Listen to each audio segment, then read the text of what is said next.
Hola, ya sea por suerte, por voluntad propia o por un poquito de Parkinson, acabas de darle play a un capítulo de Conce de Copy, un podcast de física cuántica, teología y tendencias de albañilería, que no, era broma. A ver, ahora en serio, un podcast sobre publicidad, marcas, estrategia, contenidos y todo lo que huela un poquito a creatividad publicitaria. Patrocinado por la Madrid Content School.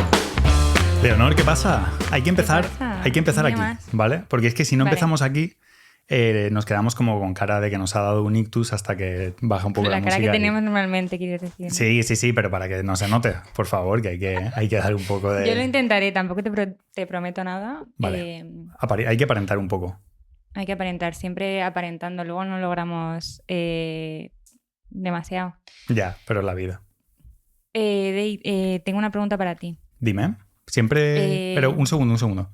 Tienes una pregunta porque tengo una pregunta para ti, ya parece una sección del programa casi. ¿Te imaginas?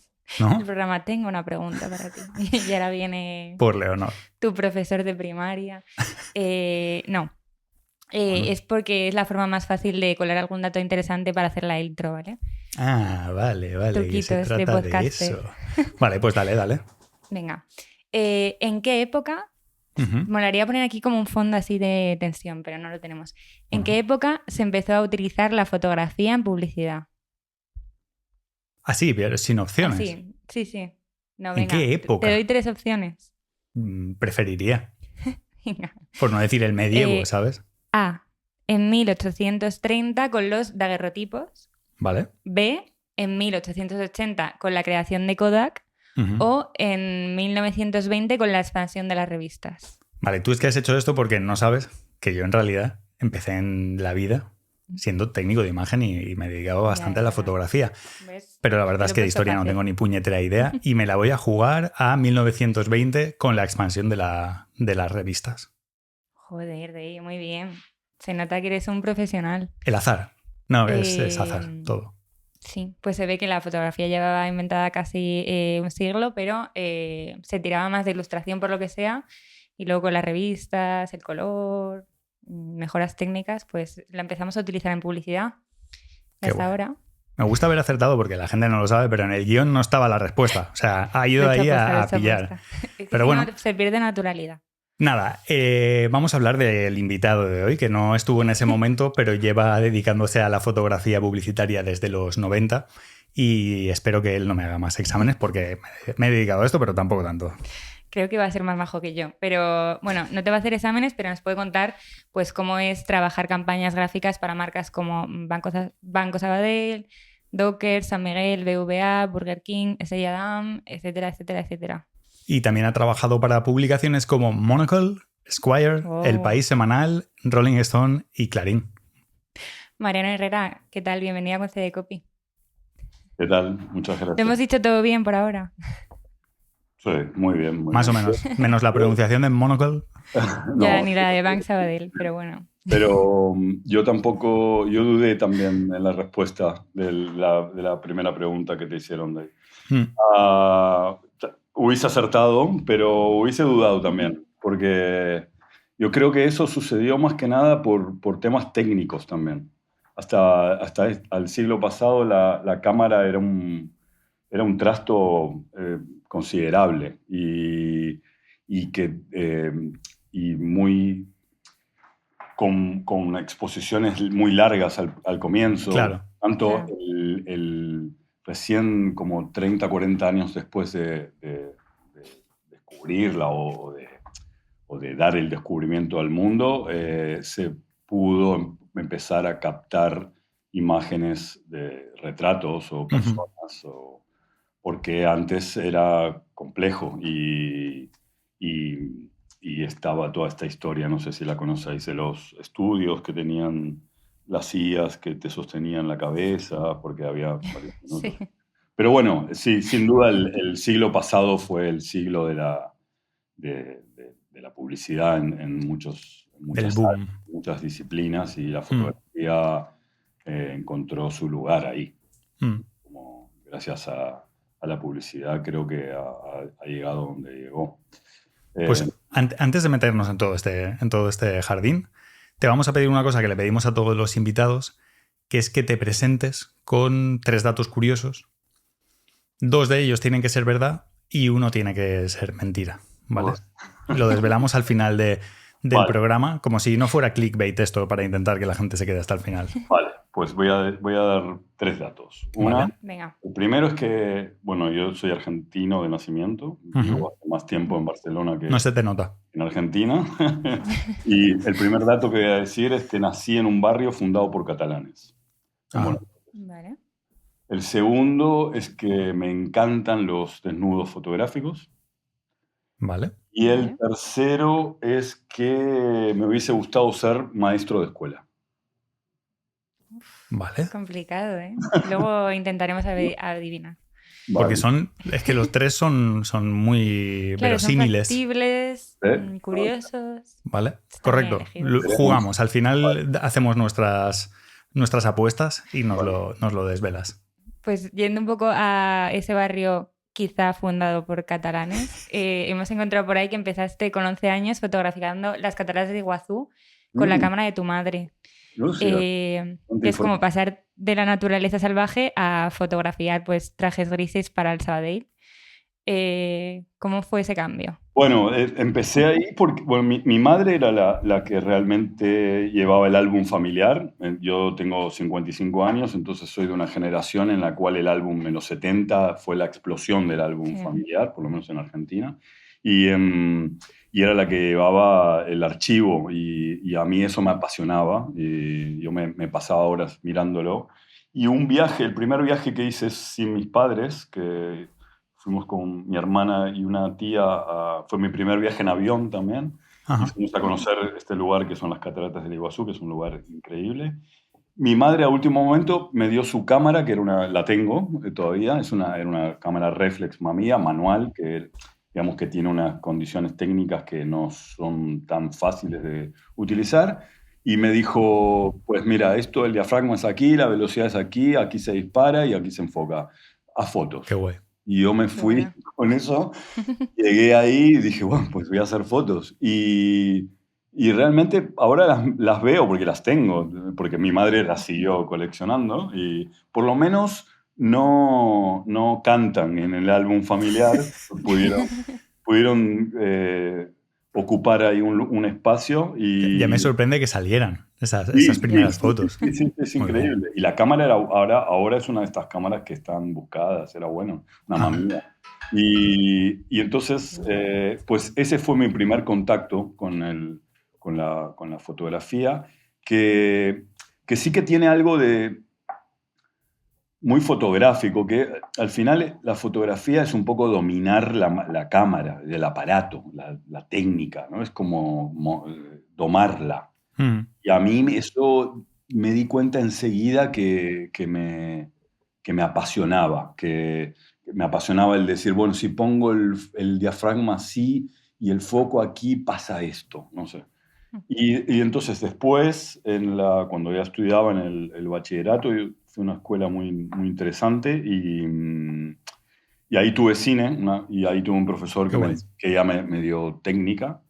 Y más tarde, pues empecé a trabajar, pero un poco autodidacta, luego empecé a estudiar y luego decidí venirme no hacia España, quería ir a Francia a estudiar, pero al final terminé en Barcelona y me puse a estudiar.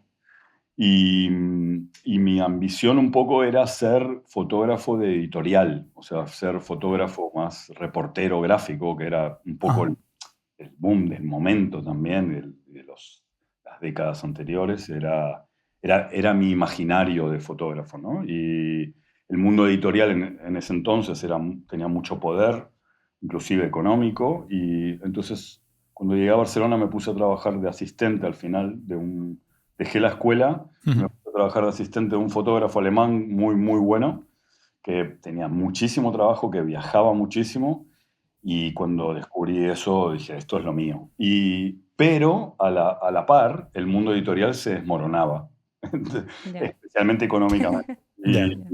Entonces, a medida que yo fui creciendo como profesional, ese mundo fue desapareciendo, entonces me tuve que ir adaptando y realmente podría decirse que forma accidental he terminado en la fotografía publicitaria. Creo que como 20 años después o 25 años después, creo que no es tan accidental porque ahora la publicidad lo envuelve todo, ¿no? Pero en ese entonces entré por ese lado porque, bueno, era el lugar donde había trabajo realmente. Claro. Y yo, a mí como condición, siempre lo que me gustó de mi profesión es que es lo variado y de discurso que es, ¿no? Un día, y es por eso me gustaba el editorial, porque un día te envían a hacer un retrato de un escritor y al otro día un jugador de fútbol en un partido, y al otro día una aérea desde un helicóptero, y eso me encanta. Uh-huh. Y yo creo que es lo que nos gusta a todos de la publi, aunque luego hay veces que no pasan esas cosas y te toca dedicarte siempre a lo mismo. No, pero bueno, un poco fue... Yo con el tiempo me he dado cuenta que mi lugar dentro de la fotografía publicitaria, por lo menos en España, el lugar que he encontrado es el de un poco el reportero gráfico, pero trabajando para marcas en vez de para un medio, ¿no?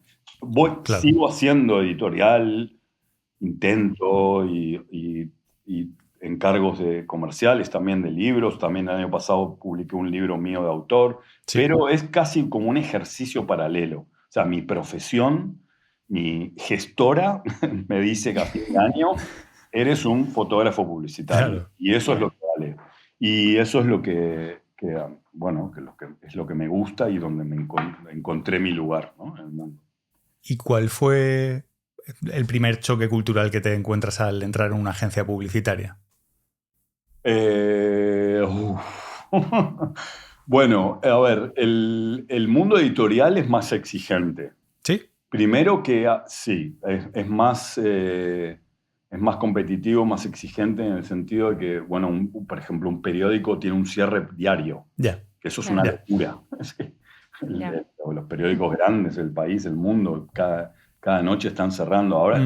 Ahora igualmente con el online eso se fue desvirtuando un poco, pero claro, tú te enviaban a fotografiar a quien sea y tenías que volver con la foto buena, sin lugar a dudas, porque no había tiempo de error, no había vuelta atrás, y además tenías que tener muchas variables porque el diseño de una revista o de un periódico también fluctúa mucho.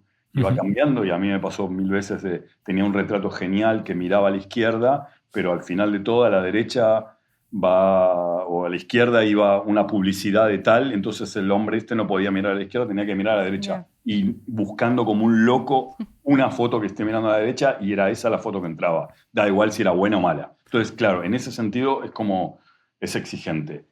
Y no se podía ser... Hay preguntas técnicas, perdón, sí, esto, pero no podía ser un poco pillo y decir un voltear en Photoshop y tiramos para adelante. Se hace con muchos errores. Lo que pasa que ahí si hay tipografía, se nota. O sí. Claro. Yo me acuerdo de eso mucho cuando era pequeño. Comprábamos unas revistas de rock que venían de Londres, que llegaban como 2 años después. Y mirábamos siempre cómo tocaban la guitarra, ¿no? Porque con el bajo... Y estaban al revés. Y yo decía, pero si Keith Richards no es zurdo. Es porque van por la izquierda. Claro, la había invertido porque iban mejor, no sé. Claro, sí, por composición. Porque en ese tiempo se disparaba mucho en diapositiva, y la diapositiva es muy fácil de invertir. Uh-huh. Es muy de arriba abajo, ¿no? Porque te das cuenta. Sí, claro, pero... La derecha es muy fácil. Claro. Si no hay texto, es fácil dar la vuelta y no darse cuenta. Pero bueno, volviendo a esto... ¿Hay choque cultural? No, ahora no lo veo tan grande. También dentro de una agencia de publicidad hay muchos departamentos. Es una fábrica enorme. Entonces, no es lo mismo hablar con alguien de cuentas que con un copy, que con un director de arte, que con un director creativo, con alguien que empieza, con alguien que tiene nuevas tecnologías que no tienes ni idea, con alguien que ya fotografió todas las campañas. Entonces, eso creo que es bastante similar. El mundo editorial podría decir que es un poco más hippie. Y por pinchar un poco más, hilar un poco más fino, ¿algo que te pidieran que te pareció una aberración? que dijeras, esta peña no sabe de fotografía? Claro, en editorial igual la gente sabe un poco más. En editorial es más específico. Claro, tú estás hablando con un editor que hace fotos hace mucho más tiempo que tú. Entonces tú no le puedes colar ni una. Ya. Y en ese sentido, claro, es que es muy raro porque en publicidad un fotógrafo nunca se encuentra con otro fotógrafo. Nunca. En cambio, en el editorial sí, hay mucho más compañerismo, hay más camaradería, porque te envían a cubrir esto y al otro, o van dos, o el editor siempre es fotógrafo, fue fotógrafo. Entonces es un mundo mucho más fotográfico, también más cerrado. En cambio, en el mundo publicitario, sí, claro, que nunca me ha encargado una foto un fotógrafo. Entonces sí que siempre yo tengo un poder de conocimiento mayor. Yeah. Claro. Pero lo importante para mí es jugar en equipo. Entonces, al final lo que estás haciendo, estás comunicando algo. Y cualquiera, hasta el de cuentas, te puede ayudar a comunicar mejor y que tu foto comunique mejor. Eso lo tengo clarísimo. De hecho, generalmente cuentas y clientes tienen una sabiduría que todo el mundo desprecia en el C. Sí. Y que tiene mucha experiencia. Entonces, aunque si tú te haces una casa cada año, a los 20 años viene un arquitecto, tú no tienes ni idea de arquitectura ni de construcción, pero sabes que si el radiador está al lado de la ventana, va a funcionar mejor que si está en la mitad de la casa, porque ya lo has probado. Y en este mundo es muy empírico. Es que todo está probado. Claro. Es decir, se prueba. Si no funciona, pues entonces no sirve. Es muy fácil. Claro. Luego, hablando un poco ya como de tu forma de trabajo, hemos visto que destacan de ti la aparente simplicidad de tu fotografía. ¿Cómo se lleva esto a publicidad y cómo se consigue falsear la naturalidad de, pues ya que sé, un anuncio de cerveza, como has hecho para Mau? ¿Es más difícil que crear una imagen más artificial para un editorial de moda, por ejemplo? Bueno, es una buena pregunta. En realidad, yo soy especialista como en embellecer la realidad. O sea, a mí me llaman generalmente cuando hay una realidad o la quieren simular de alguna manera como reproduciéndola. Y me llaman poco y nada cuando todo es un poco más artificial, en el caso de la moda o bodegón o en estudio, etcétera, etcétera. Yo lo que he descubierto es que cuanto más complicada es esa realidad, cuanto más compleja se vuelve introducirse en esa realidad para plasmarla, más creativo me pongo. Digamos, si yo llego a un lugar y todo está bien, si el modelo o la persona que voy a fotografiar es guapa, el cielo azul y la luz da perfecto y tengo una super cámara y hay un montón de tiempo, pues me quedo un poco como vacío porque digo, es que ¿qué hago? Nada, no tengo nada que hacer, es todo perfecto. En cambio, si llego a un lugar y está lloviendo y hay que cambiar las cosas y hay menos tiempo y se complica esto, me pongo como, ahí es cuando me activo y ahí me parece que a mí personalmente, antes sufría evidentemente, pero ahora he logrado como calmarme y decir, no, pero es que me va mejor en realidad, me va bien, no es que me va mejor. Claro que a veces está todo bien, pero lo disfruto más porque me pone más creativo, Claro. No, si me dan todo, es que ya está dado. Si no, el único fotógrafo que dice, me cago en la hostia, menuda hora dorada más bonita que ha salido, yo así no puedo trabajar. No vuelvo más. Con un atardecer así no vuelvo más. No, pero bueno, el atardecer lo que tienes es que es corto y eso siempre hay algo, pero a mí me pasa un poco eso. Entonces, lo que En realidad lo que ha sucedido un poco es que, volviendo un poco al comienzo de esto, cómo llevé mi ambición de fotógrafo, de reportero gráfico hasta la publicidad, lo que ha pasado en los últimos 5 o 10 años es que se han unido mucho las producciones de audiovisual con la producción fotográfica. Sí. Antes se hacía 4 días de rodaje, luego había un día con los mismos actores, las mismas localizaciones, la misma ropa, el mismo cliente, el mismo mensaje para la foto. Ahora esto va todo en uno. Y ahí es donde... y ahí a mí me vino genial. A veces es tremendo porque realmente el papel del fotógrafo ahí a veces es el último. Después del auxiliar del eléctrico viene el fotógrafo. Pero a mí me gusta eso, porque yo no tengo problemas de egos, a mí me da igual, yo trabajo de la misma manera, no necesito que todo el tiempo me estén adorando y casi me va mejor y te vuelves más invisible en el equipo y entonces a mí me da más facilidad como para encontrar esta naturalidad que estaba en tu pregunta, de repente... Es un set, un salón de una casa, una señora con un perro pequeño y están rodando 2 horas. Todo es mentira. La luz que entra es mentira, la casa es alquilada, la señora es una modelo, el perro es otro modelo, los muebles los puso el director de arte, ¿verdad? Pero dentro de esa mentira, a las 2 horas ya se forma como una realidad. Ya todo el mundo ya sabe que es mentira. Entonces entra el set, sale del set, es como un escenario. Y entonces yo voy encontrándole el punto como más natural a eso.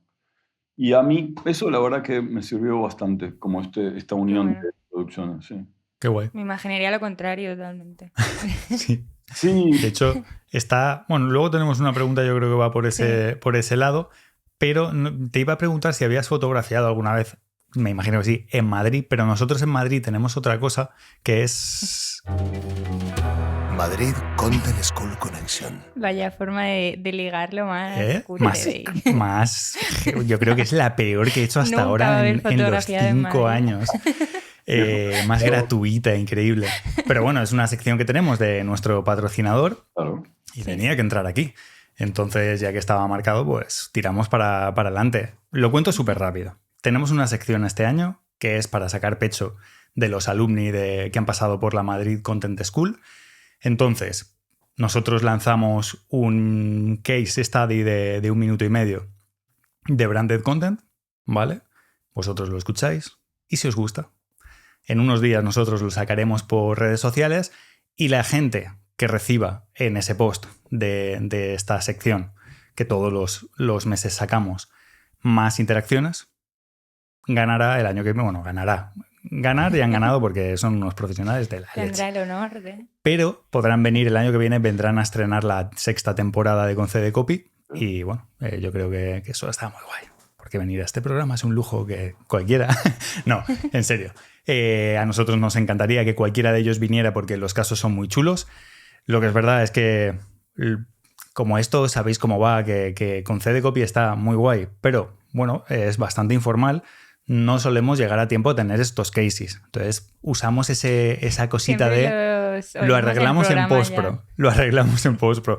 Y ya nunca van a estar a tiempo. O sea, quiero decir, nunca vais a ver que los ponemos en su momento porque sería un agravio comparativo y nosotros no queremos eso. También podríamos fingir de ahí. Nunca. Así que aquí nos quedamos congelados un segundo y veréis el case.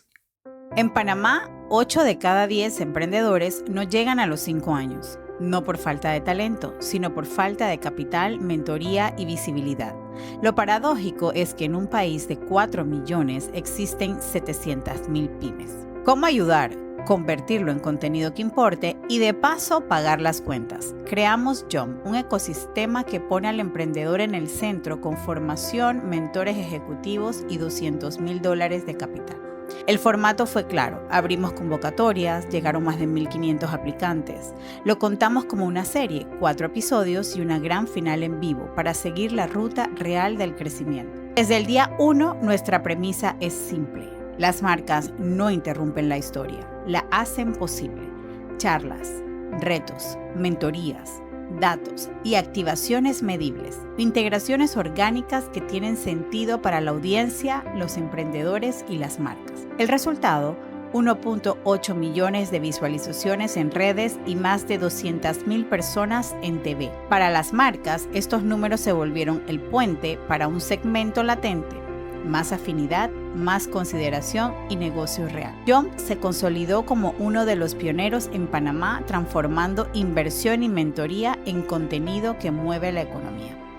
Y ya estamos aquí de vuelta, lo habréis oído, es una pasada, está chulísimo, es increíble y me encanta, pero tenemos que seguir con nuestra entrevista. Madrid Content School Connection. Y Leonor, si quieres continúa tú, porque yo ya me he quedado sin saliva. No, teníamos por aquí una pregunta que creo que va muy ligada a este entorno artificial que al final se vuelve natural, por ejemplo, en un rodaje. ¿Cómo se dirige a un modelo para, igual de esos que no son tan profesionales, para que no pongan cara de anuncio? ¿O cómo se dan esas instrucciones para generar una atmósfera? ¿Cuáles son tus trucos? Bueno, no tengo muchos trucos, pero simplemente y les hablo bastante. Ya habéis visto que hablo bastante. Y Solo por preguntar, duda existencial, ¿les diriges más o haces que se sientan cómodos simplemente? No les dirijo Vale. Claro. Nada. Lo único, les digo que si no digo nada es porque va todo bien. A veces es especialmente cuando son niños. Vale. Los niños y los muy niños, el silencio a veces es muy angustiante. Pero hablo con ellos antes.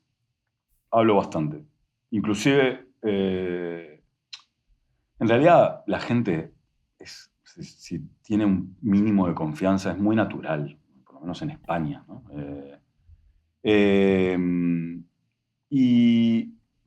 Y paso por alto muchas veces, como el primer minuto a veces siento que están muy incómodos, pero yo lo paso por alto, ni paro, ni les digo nada, ni digo, no os preocupéis que va a cambiar esto, no, sigo, hasta que lo logro. Muchas veces me ha pasado en retratos, mirando a cámara, de gente más bien de 50 para arriba, que no podían mirar a la cámara, no podían.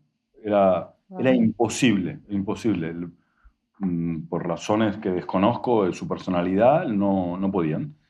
Entonces, ahí me pasó varias veces, y ahí me inventé un ejercicio que era hablar mirándonos a los ojos, hablar. Yo le cuento cosas mías, personales, como pasa esto, tengo hijos y no sé qué, y esto, ¿verdad? Y mirando a los ojos. Y la cámara cada vez más arriba, luego la cámara ya como a la altura de la cabeza, y seguir hablando, hasta que en un momento le digo, mira, sabes muy bien mirar a los ojos, estás manteniendo la mirada, y los convenzo de que tienen que ahí tienen un poder, que es poder mirar, no es tan fácil saber mirar. Y bueno, y los logro fotografiar de una manera menos tensa que al comienzo.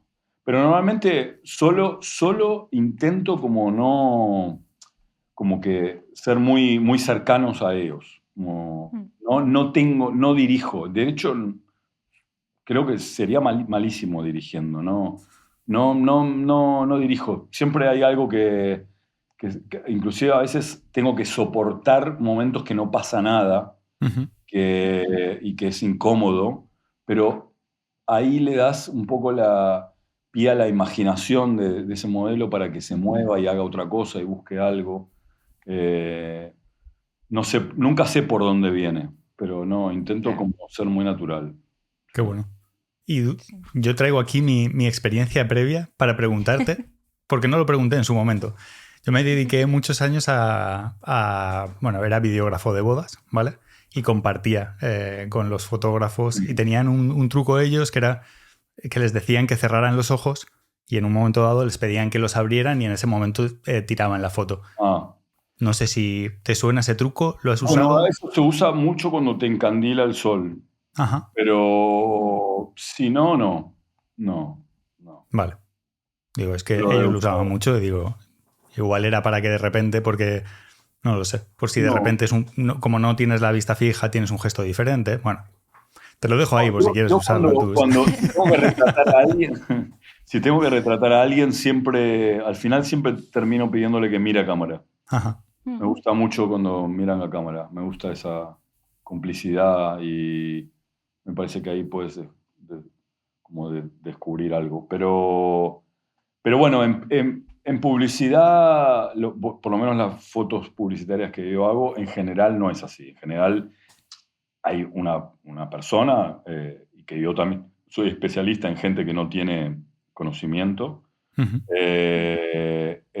y hay una acción concreta. Entonces, eso te ayuda mucho. Digamos que yo siempre pongo este ejemplo. Si el Barça quiere hacer una campaña y quiere fotografiar su estadio, llama a un especialista en fotografía de arquitectura. Si quiere fotografiar a sus jugadores en un estudio, llama a un especialista en celebrities, que va muy rápido y que los conoce. A mí me llamarían si quieren fotografiar al aficionado culé, al que va al campo. Yeah. Ese es donde mi terreno, es donde yo me muevo, porque llego y enseguida logro entenderlos y que ellos me entiendan. Puedo hablar diferentes lenguajes, así como con alguien de fútbol, como con alguien que es no sé, de la nobleza, me da igual. Es que eso es lo que me gusta de mi profesión, que siempre hay vías de comunicación. Y entonces, en general, como que me muevo bien ahí. Y eso es un poco a lo que me he ido dedicando, lo que me ha llevado claro. Profesión. ¿Y cómo te llega el encargo de Publi y cómo lo abordas un poco desde el principio? O sea, normalmente, ¿cómo me llega? Sí. Bueno, generalmente, bueno, el camino es siempre el director de arte de la agencia, me llama. Que tienen una campaña y la abordamos juntos. Yo intento como entenderla mucho, como también hablar del texto, de la gráfica, del cliente, de qué quiere el cliente. Cuando me encuentro con el cliente en el rodaje le pregunto inclusive. Todos están asustadísimos, pero porque yo hablo con el cliente, pero yo le pregunto mucho cómo es su marca. Porque es como, es como, me parece como primordial, ¿no? Claro, eso es lo importante. Entonces, y bueno, y después trabajo mucho, ahí sí que tengo como un guión claro de trabajo, que es si es un rodaje con, digamos, si la campaña es compartida, el rodaje con audiovisual, pues sé como los mecanismos como para trabajar de la mejor manera. Es como hablar con el asistente de dirección, hablar con el DOP, hablar con el gaffer, que yo voy a estar ahí, cuándo voy a entrar, cuándo voy a salir, si hay sonido directo me influye mucho, que si no hay sonido porque mi cámara hace ruido. Todos tienen que saber quién soy, qué estoy haciendo ahí.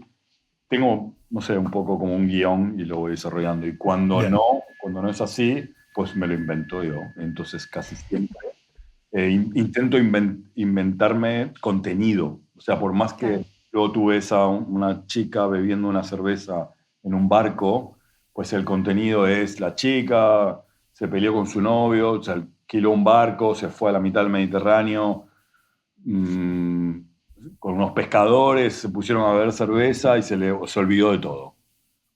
Nadie es que no podría decir, me lo acabo de inventar, podría decir cualquier otra cosa, pero al final es como en la actuación, que al final tú no sabes si está llorando porque tiene cebolla en las manos o porque se está acordando de su abuelo o porque realmente tiene la capacidad de meterse en el papel que se acaba de morir su marido y está llorando. Claro. Lo importante es lo que comunica y ya está. Y entonces yo sí que necesito eso, porque como soy malo dirigiendo, pero soy bueno inventándome contenido, entonces yo lo llevo a mi terreno y entonces me invento historias y luego va sucediendo. Y generalmente las mejores imágenes suceden cuando yo no pensaba que iban a suceder. yendo al barco o bajando del barco. O, no sé, esto sí que hay que tener mucha paciencia en mi lugar. Y esto si queréis, sigo hablando, ¿eh? Sí. Sí, está. Por favor. La primera vez que me pasó, o sea, el primer encargo grande que yo tuve de este tipo de imágenes fue hace como 15 años o más, y me lo encargó un director de arte que se llama Marius Zorrilla. Sí. Estaba en SPS. Hemos trabajado con él. Hemos trabajado con él. Ah, sí. Vale. Sí.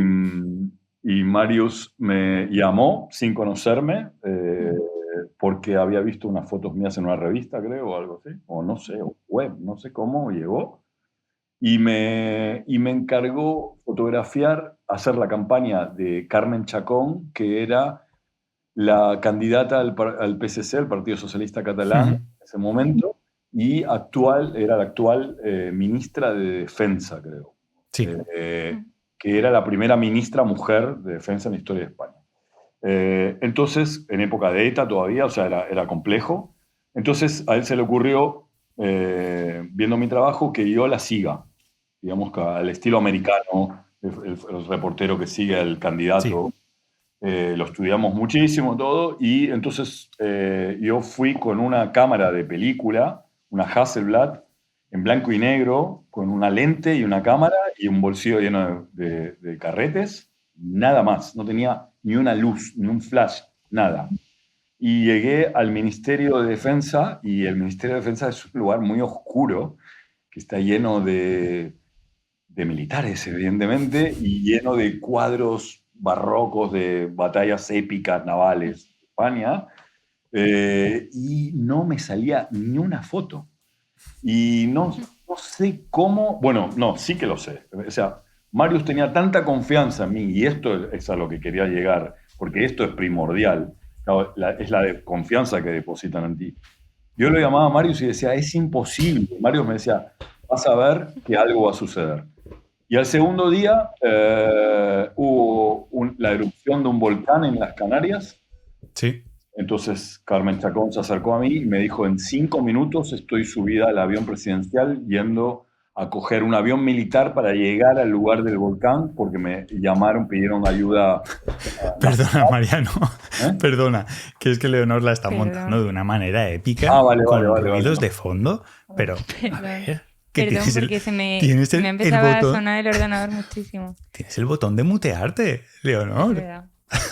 Nada. Es que estoy con el ordenador que no controlo. Perdona, Mariano, que te he interrumpido, disculpa. No. Estaba escuchando, Y entonces, pues tenía la opción de ir en 5 minutos y me subí al avión, y la campaña, y el avión tenía una luz espectacular, y era un avión guapo, y ella estaba espléndida, y era un viaje, y la campaña salió ahí, y salió genial, y fue todo un éxito, y ahí a lo que quería llegar es que un poco en ese proceso aprendí un poco que hay que ser paciente, y que es importantísimo también la confianza que tiene en ti el director de arte, o la persona que te encarga el trabajo, claro, que a su vez la tiene que tener del cliente. Claro. Y no sé si esto es paciencia o no, pero hemos encontrado otra anécdota de otra campaña, seguramente en blanco y negro, con Rafa Nadal, que revelabais los carretes en el barrio del hotel. Sí. ¿Cómo fue eso? Sois muy buenos detectives. Sí, bueno... Después de esta campaña con Chacón, con Marius, hicimos varias más, y un día Marius me llamó y me dijo, Banc Sabadell ha fichado a Rafa Nadal y vamos a hacer unas campañas durante 2 años, y quiero que la hagas tú, y de la misma manera que venimos trabajando. Entonces cogí mi camarita Hasselblad, mis carretes, mi única lente, mi fotómetro, y me fui viajando con él y con ellos, porque era un diálogo entre él y Sean Carlin, que es un periodista, escritor inglés-español. Y entonces yo iba muy seguro. Marius no me pedía las fotos hasta un mes después. O sea, había como unos tiempos que son inimaginables ahora. y esto fue hace 10 años o menos o más. Entonces yo hablé con mi asistente y pensé, ¿y si alguna vez el obturador de la cámara se rompe y no nos damos cuenta? Porque realmente antes con película se hacían Polaroids. O sea, las cámaras de película tenían una forma de quitarle el chasis o la tapa de atrás, donde iba depositada la película, ponías un chasis Polaroid y disparabas aunque sea una para ver que todo estuviese bien y que la luz es lo que tú te imaginas que es. Claro. Pero yo paso de las Polaroids, entonces dije, lo que hacemos es revelarlo. O sea, revelarlo significa solo la película. El negativo. O sea, obtener un negativo. Nada más que eso. No hay papel, ni hay prints, ni hay ampliaciones, ni nada. Pero en el negativo lo ves todo. O sea, con una lupa más todavía. Entonces le dije, le dije a mi asistente, vamos a revelarlo porque así vamos a estar más tranquilos. Yo voy haciendo fotos y tú revelas. Y nos fuimos organizando y pensamos, lo difícil era llevar los químicos en el avión, porque alguna vez nos preguntaron, ¿qué es esto que lleváis? Era más cercano al 2001, ¿no? Como, evidentemente lo facturábamos, pero claro, hay varios químicos y más a bomba que revelado. Pero no, nunca tuvimos problema y realmente lo hicimos súper bien y quedaron, y revelamos todo. O sea que todas las fotos de campaña de Rafa Nadal fueron reveladas en un baño de hotel, en uno u otro, no sé. Y entiendo que los que te conocen ya saben un poco a lo que juegas, pero no te encuentras con gente que le dices de tirar en negativo en estos tiempos y te dicen, ¿cómo? ¿En negativo? No, ahora yo lo usé hasta hace muy poco. Ahora no, yo por iniciativa propia a veces lo hago. Este año lo hice con Estrella Damm, pero en general no me lo piden. O a veces me lo piden y yo me niego. Porque según la campaña es esto que hablaba antes de trabajar en equipo, y ahí el fotógrafo con película se vuelve un poco más lobo solitario, ¿no? Como que va por ahí, hace sus fotos, las revela y un día las vas a ver. Yo, en cambio, si son varios días, el segundo día ya estamos con todo el equipo de la agencia viendo algo de material, porque eso a mí me aporta. Yo soy muy abierto ahí. Yo puedo trabajar, disparar al ordenador y que haya 20 personas al lado mío opinando. No tengo ningún problema. Abro mucho. De hecho, Tony Segarra una época me llamaba el hombre que duda, porque era era un shooting con Nadal, pero en estudio, en Galicia, con digital y ordenador, y yo estaba todo el tiempo diciendo, no, es que me parece que no, no sé, y era como insoportable. Todo el mundo, en realidad, la publicidad, el fotógrafo, lo que más vende es seguridad. Es como, estate seguro que yo voy a venir aquí y voy a sacar una imagen que va a ser la mejor imagen para la campaña. En cambio, a mí me gusta abrir el juego porque estoy seguro en el fondo, pero creo que la duda hace que se enriquezca el trabajo. Porque si no, esto de, genial, desde el comienzo y todo genial, no me lo creo. No lo creo, y además es un mal pasatiempo. O sea, si hay tiempo, mejor dudar y volver. Siempre puedes volver para atrás y decir, no, esto que hacía al principio estaba bien. Pero a mí no tengo ningún problema en dudar en muchos aspectos de mi profesión. Sí, si no, igual no encuentras, o sea, ya te quedas con lo que tienes y no sigues buscando, ¿no? Puede ser. Claro, es una forma de enriquecer. Sí. Pues... Eso, perdón, Leonor, un segundo. Eso sí que la película te lo da en un encargo publicitario. Porque tú vas con la cámara de películas y como nunca vas viendo lo que tienes, siempre no hay opiniones. ¿Tendré esto? Pues las dudas hago otra cosa. Y tendré cielo azul, pues las dudas hago. Y entonces vas como alimentando tu locura ahí con tu duda, bla, y luego lo revelas y tienes todo. Pero sí que funciona así. Perdón, Leonor, Qué bueno. No, te iba a cortar para decir una tontería, que era que, hablando de dudas, vamos a una sección que nos da para hacernos muchas dudas, que se llama el melón del mes. Me estabas criticando a mí por cómo he introducido la sección anterior, Leonor. Lo tenía mejor pensado, pero luego se me olvidó. Bueno, le doy a la ráfaga. El melón del mes. Pues ya, preséntala, que vamos. Sí, creo que se autoexplica. Estamos haciendo una sección de vez en cuando en programas que nos apetece, que es de sacar una noticia o algo que haya sido polémico en el ámbito de la publicidad y opinar, ¿no? Abrir ese melón. Y dijimos que no iban a ser siempre sobre esto, pero la casualidad... ¿Qué es lo que hay? Es que está la ahí. Polémica ahora mismo, ¿qué hacemos? Darle. ¿Cuál es el melón? Pues el anuncio de Navidad de Coca-Cola, que lo ha hecho con inteligencia artificial otra vez, creo que es la segunda vez. Y por darle pues real time, se ve que el de McDonald's también y la han liado también, pero bueno, no he podido ver nada, así que dale con Coca-Cola. Están suscitando muchas críticas a esto de que grandes marcas que tienen grandes presupuestos y que hablan de la cercanía, de la Navidad, utilizan la inteligencia artificial para crear sus campañas. ¿Qué opinamos? Está bien que lo pregunte yo y así no tengo que decir nada. Yo tengo una opinión muy clara, pero prefiero que hable Mariano primero para luego ya soltar mierda yo por la boca. Yo no voy a parar de hablar, ¿Qué opino? Bueno, está muy de moda cargarse a las agencias que trabajan con la inteligencia artificial. No he visto el anuncio, pero me lo puedo imaginar perfectamente. Creo que la inteligencia artificial, a grandes rasgos, es como cualquier herramienta que puede ser genial o puede ser una basura.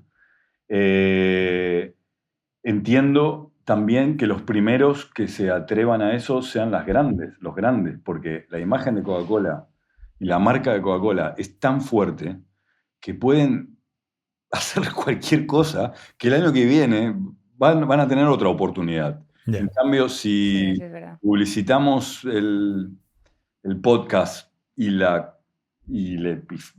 erramos en la comunicación, pues es un bajón. Entonces, es normal que las grandes se carguen al hombro la responsabilidad de nosotros probamos con inteligencia artificial. Salió mal, todo el mundo nos critica, pues el año que viene cambiamos. Total, hay un año que viene y hay una década que viene.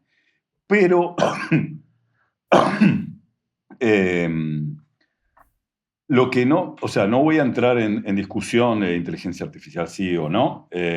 Sí, lo que creo es que la manipulación,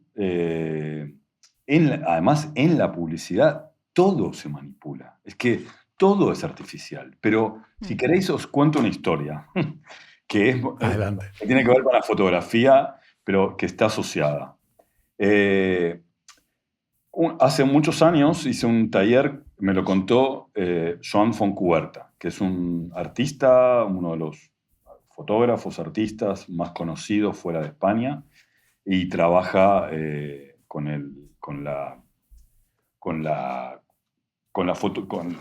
usa como herramienta la fotografía, pero realmente su discurso va mucho más allá de eso. Es un semiótico increíble. Ajá. Que juega al filo siempre de qué es ficción y qué es realidad. Siempre está saltando de un lado a otro. Entonces, él me contó que hace un tiempo, hace una década, un par de décadas, se había descubierto algo del comienzo de la fotografía. El comienzo de la fotografía, o sea, en 1839, Francia patenta la fotografía, que es decir, le compra a dos personas el invento y muy francés, lo expande en el mundo y dice, ahora es de todos, ¿no? Y para eso había varias personas en muchos lugares a la vez que estaban intentando inventar la fotografía, plasmar una imagen. Uno de ellos es Daguerre, y Daguerre intentó venderle el invento antes a muchas personas. Entonces, en una de esas se lo intenta vender a un noble alemán, y para eso le envía una foto, que es una toma desde su estudio en París, donde hay un bulevar y mucha gente caminando. Pero en la foto ves la ventana, el bulevar y un lustrabotas y un señor que le está lustrando la bota. Lo que se descubrió hace unas décadas es que había una foto anterior a esa, parece que de un día antes, que es lo mismo sin el hombre y sin el lustrabotas. Entonces, ¿qué pasó? Daguerre tomó la foto y dijo, se lo voy a colar al conde alemán, le voy a vender el invento, esto plasma la realidad. Pero como eran 11 minutos de exposición y la gente caminaba y no queda fija. Entonces, ¿qué pasa? No plasmaba la realidad, que había gente ahí. Yeah. Entonces, lo que se cree es que al segundo día fue y le dijo al asistente, ven aquí, y a este modelo, ven aquí, os quedáis 11 minutos sin moveros. Y hizo la foto que se acercaba a la realidad. Claro. O sea que la fotografía está manipulada antes de la invención. Es como que es imposible. Entonces, o sea que siempre hay una manipulación, que seguramente estoy utilizando muy mal el término manipular. No, pero sí, tiene una intervención. Hay una intervención, siempre hay una intervención. El problema de la inteligencia artificial probablemente sea el contrario a eso, que no vaya a tener intervención, ¿sabes? Claro. Porque va a ser tan perfecta que probablemente no, pero al final es todo un tema estético. Como todo es estética, la literatura. Claro, pero aquí el problema con el caso de Coca-Cola es que han decidido, bueno, hay muchos problemas con esto de Coca-Cola, pero a nivel visual han decidido hacer algo peor por ahorrar costes. Porque el anuncio es objetivamente peor. O sea, está mal hecho. Se notan los fallos a la legua. Pero, ¿tú crees que es por ahorrar costes? Sin duda.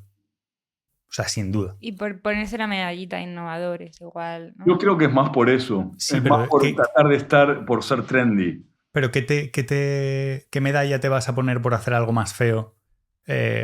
Si utilizas la IA bien, sí. Quiero decir, es guay. Dices, no, estoy utilizando esto porque hace un par de años hicieron un anuncio en el que usarían de forma mínima la IA, pero que estaban en un museo y las obras cobraban vida, que había mucha post-pro y mucha cosa que no era IA, pero también había parte de IA. Y eso era genial. Pero claro, cuando haces todo un anuncio con IA, y además es más feo que lo que habías hecho hasta ahora, no sé el mérito que tiene. Bueno, mérito no tiene ninguno, sin duda. Es que seguramente si les va mal el año que viene van a rectificar, claro, y van a hacer otra cosa súper, que esto también puede pasar muchos, van a hacer en fílmico el anuncio. Yo digo lo de la pasta porque el año pasado es que ya lo hicieron. Lo que pasa es que ya le cayó un poco de hostia. Lo que pasa es que el año pasado pues sí que estaba como muy empezando y fue de, ay, mira, están cogiéndose a las nuevas tecnologías que están... Pero vamos, han vuelto a repetir. Yo creo que ahorrar pasta puede ahorrarlo ahora, como ahora vas a una tienda, un bazar oriental que vende móviles también y ves una foto que la bajaron de no sé dónde y que no tienen derechos y está todo mal escrito. Y en ese sentido, ahí entendería que tal vez el nuevo cartel o la nueva marquesina lo hagan con IA y se ahorren dinero de pasárselo a un diseñador, un fotógrafo, no sé qué. Pero Coca-Cola la puede ahorrar pasta de otras maneras, no en publicidad. Yo creo. Esto es lo que más chirría, yo creo. Bueno. Que lo haga Coca-Cola y no... Porque campañas con IA... O sea, yo he visto un montón, sobre todo ahora, de menús de restaurantes y cosas así, con fotografías claramente hechas con inteligencia artificial, que dices, ¿qué sentido tiene si yo quiero ver lo que me voy a comer? Pero que lo haga una marca tan grande y con tanto presupuesto... Pero es que las marcas tan grandes son los que tienen capacidad absoluta para despedir a lo grande también. Ya. Y hacerse unos ahorros bastante gordos. O sea, yo entiendo que nosotros como con CDCopy, que no tenemos un duro, cojamos y hagamos la intro con IA y utilicemos aquí para algunas cosas y no sé cuántos, porque si no, no lo habríamos hecho. Hubiéramos puesto un fondo 2 letras cutres y se hubiera quedado así. Pero que marcas a ese nivel decidan tener más beneficios por... Bueno, yo es que no lo entiendo ni lo comparto. Y ya no hablo de producir algo, sino pues como están haciendo empresas gordas, muy gordas, de reducir personal porque ahora la IA nos hace ser más productivos. cuando son empresas que tienen unos beneficios de la leche. Pero bueno, yo soy un poco comunista y igual se me mira mal. No, me alegro que lo seas. Yo también soy bastante marxista, pero creo que, bueno, mira, por otro lado estamos hablando de Coca-Cola. Eso es llamativo. Sí, sí. Yo creo que no, que algo debe haber que se nos escapa un poco, porque tal vez es eso, no sé, tal vez rectifican. No sé tanto de números, pero no pensaría que una marca tan grande ahorre en esa parte del proceso. Puede ser. Puede ahorrar, no sé, no cambia el logo este año y lo cambia en 2 años, pero en esa parte no lo sé. Además, la IA también cuesta. Sí. ¿no? Sí, no es gratuito. No. Es caro, seguramente, y será más caro porque si hay poca gente que lo hace bien, pues todos querrán trabajar con ellos y no sé. Es un tema que no me quita el sueño, no me importa. Que venga lo que venga. Pues sí. 100%.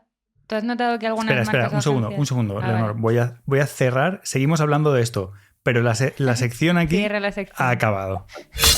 El melón del mes. Y seguimos. Muy bien, hay que ser ordenado. No, iba a preguntar que si has comunista notado en tu pero trabajo, a marcas o agencias que sustituyan producciones fotográficas por inteligencia artificial. ¿Te llega a ti? Es que no lo sé, Claro. Porque claro, no me entero.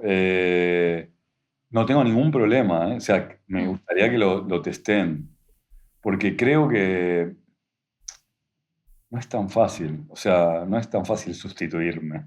No es tan fácil sustituir una profesión. Evidentemente, yo siempre pongo hago un paralelismo entre el fotógrafo y la azafata. En los 70, comienzos de los 70 o en los 60, la azafata era la mujer guapa, alta, esbelta, culta, que hablaba idiomas y viajaba por el mundo, y el fotógrafo era el aventurero, no sé qué. Ahora, tú te subes a Ryanair y la azafata hizo Dublín, Mallorca, Barcelona, London, Mallorca, Barcelona en un día. Le pagan poco, la visten mal, la marca es tremenda. Y el fotógrafo es lo mismo. O sea, claro que se va desvirtuando la profesión, como todas las profesiones se fueron desvirtuando. Yeah. El mundo de los oficios está caída libre hace un siglo. Pero, y es verdad que en el futuro vamos a ir a confrontar con las máquinas porque están aquí. De hecho, yo creo que la fotografía es la primera invención, el primer juguete tecnológico. O sea, por algo nació en una época, por ejemplo, en paralelo o contemporáneo al nacimiento de la fotografía, es la ciencia ficción. Y los movimientos pictóricos también más abstractos, ¿no? Y esto también surgió pero por esa época. Es un poco impulsado por la fotografía. Pero yo digo, a nivel como más antropológico, sí que es el primer... Bueno, claro que tiene que ver con la revolución industrial y está muy ligada a este periodo que va desde la revolución francesa hasta la caída del muro de Berlín, que es un periodo de la burguesía, cambió todo, de la revolución industrial, se industrializó. Y la fotografía, como lo dijimos al principio, nace como este juguete tecnológico y va adquiriendo su lugar, que termina en el siglo pasado en la publicidad. Ahora, de lo que pasa en los últimos 20 años, que la fotografía también se modificó y se volvió digital, sí que está claro que es un proceso en el cual va a haber muchas más máquinas en nuestras vidas y profesiones. Claro. Pero hay que convivir con ellas, como hay que... No tenemos remedio tampoco. Que no... Siempre, cuando... La otra vez leí, con la aparición del cine, los escritores de novelas estaban furiosos, porque todos pensaron, nadie va a leer nunca más una novela, porque en 2 horas te cuentan la historia de manera mucho más visual, con sonido y bla, bla. Y no. La novela no hay como dar. Es para mí la relación que hay entre el escritor de una novela y el lector de esa novela es maravillosa y inigualable, porque tú estás en el sofá de tu casa a las 11 de la noche leyendo esa novela y tienes al tío aquí contándote la historia. Eso es increíble. Claro. Yo a veces pienso, es increíble, es que me lo está contando a mí solo. Como, y eso, mira, con el cine lo que hizo fue que como dejó al cine con ciertos aspectos y la novela seguro explotó en fantasía o en técnica o se dedicaron a otra cosa, no sé. Pero lo mismo va a pasar con esto. Yo creo que para un montón de cosas la idea en foto, cuando estás mueve el brazo un poco a la derecha, medio centímetro a la izquierda, mucho mejor que lo otro. Y probablemente las marcas, eso es lo que yo espero, se lancen más al lado opuesto de eso, ¿no? Como Ojalá. Sería genial. Sí, que los que tengan panoja digan, no, hay que defender el arte. La artesanía. Pero no solo por defenderlo, sino por hacer un contrapunto, ¿no? Claro, por ser distintos. Y aportar valor, claro. ¿No? Como que es como que una se construye de una manera, entonces la otra se construye de otra, ¿no? Y así van dialogando. Pues...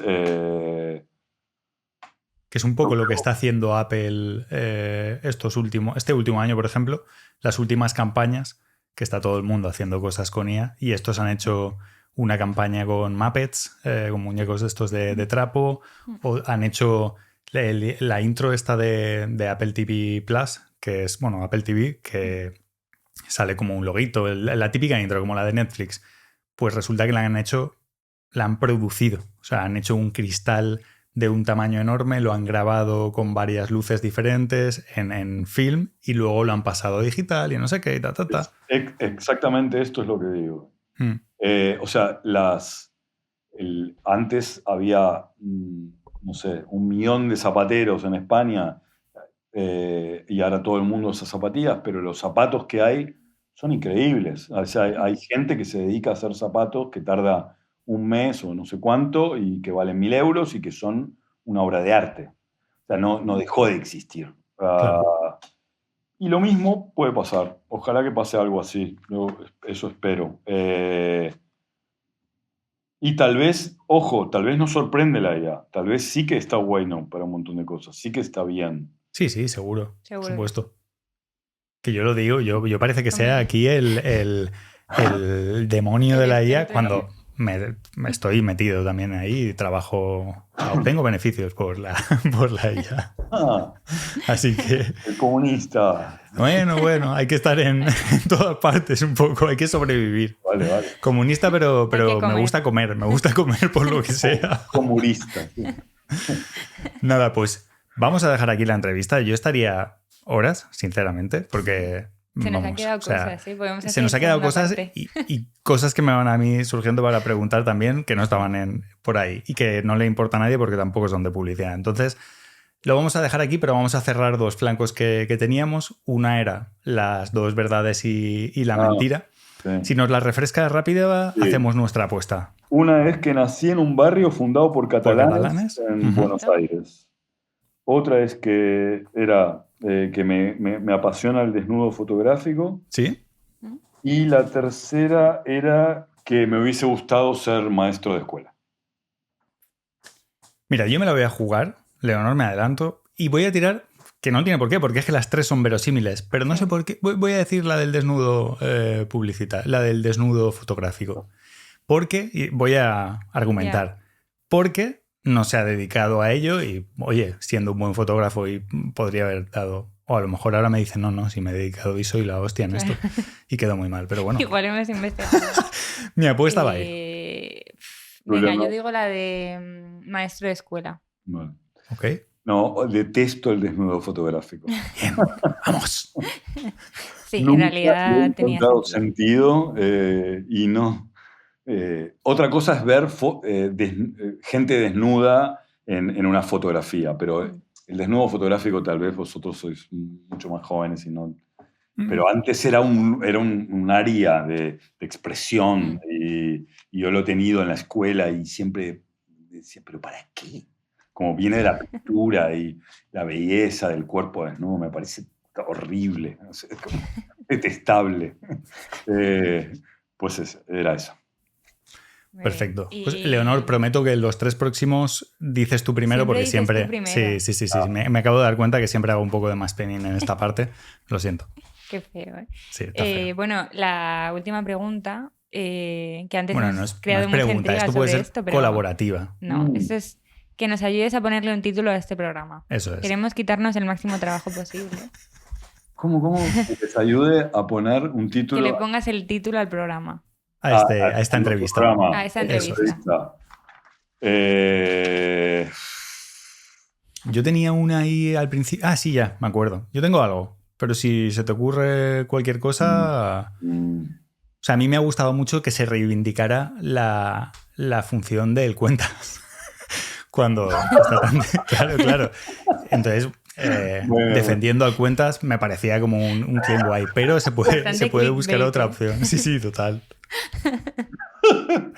Por Dios.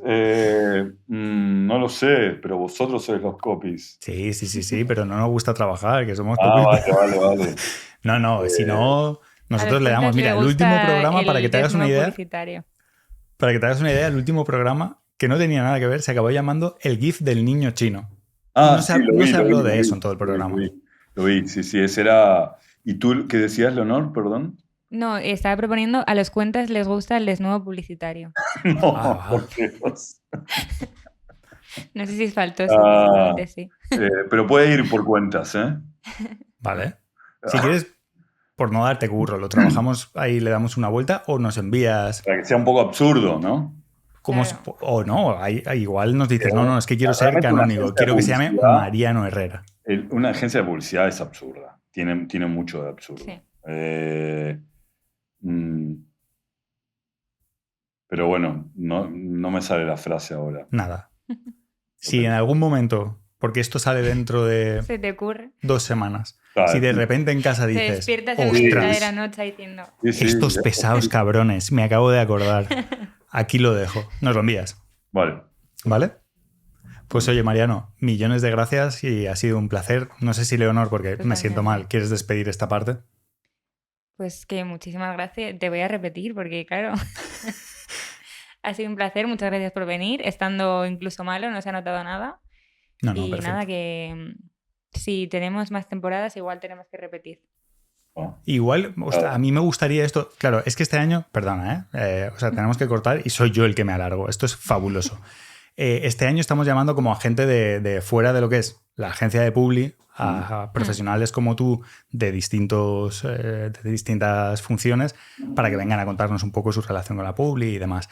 Y ya con el primero tuvimos un encuentro profesional. O sea, es el que ha puesto la voz a la intro de nuestro podcast, etc. Bueno. Entonces, igual hablamos en algún momento y no sé, igual necesitamos fotos. Si nos entra en Presu, oye, tenemos ahí un colchón. Si no nos entra, pues oye, tampoco no te molestes. Claro. Siempre lo pides en directo para que no se pueda negar nadie. Bueno, pero yo lo digo que no pido una rebaja. Nunca. Le hice una foto. Perfecto. Pues oye, Mariano, millones de gracias. Encantado de repetir, encantado de hacerles fotos, es lo que más me gusta del mundo. Genial. Pues nos vemos a los que nos vemos o nos escuchamos, que los que no lo sepáis, estamos en YouTube y estamos en el resto de plataformas, dentro de 3 semanas. Mil gracias por estar ahí. Chao. Bueno, pues hasta aquí el programa de hoy, pero si te pica la curiosidad, Con-C de Copy es una producción de Opio y Raro, creado y presentado por Dey Arroyo y Leonor Muñoz. El responsable del sonido es Adrián Fernández y la voz que estáis escuchando es la de Claudio Serrano. Y todo esto gracias a la confianza de la Madrid Content School. Que no se os olvide. Hasta dentro de 3 semanas.